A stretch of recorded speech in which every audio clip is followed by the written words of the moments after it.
We have a three-team trade. Norman Powell gets traded to the Miami Heat. The Clippers receive John Collins, and the Utah Jazz receive Kevin Love, Kyle Anderson, a 2027 second round pick, and a $26.5 million trade exception. Let's talk about it from all three sides. So let's talk about it from the Miami Heat's perspective.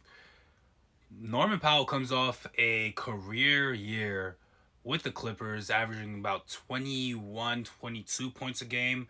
Not to mention, he adds a scoring punch in either the starting lineup or in the six-man role.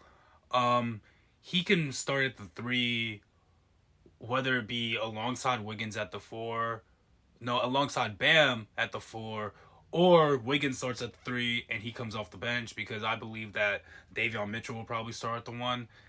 Then for the Clippers' perspective, I really like this. John Collins adds some much needed athleticism to the front court.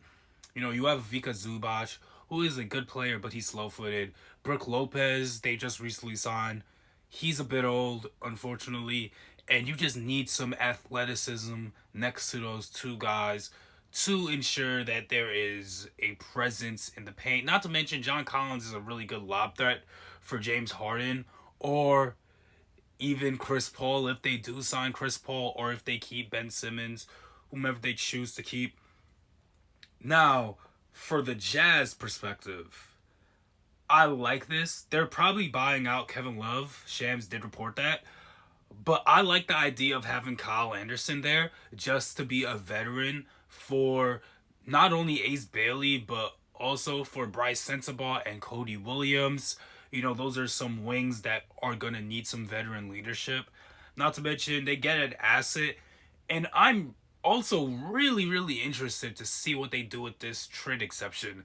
They're probably going to use this trade exception to take on more salary and a salary dump in the whether it be later in the offseason or by the trade deadline, you know, recoup some more assets because they did give up some assets to dump not Sex but Nurkic's contract as well. So there are a lot of good things going on here.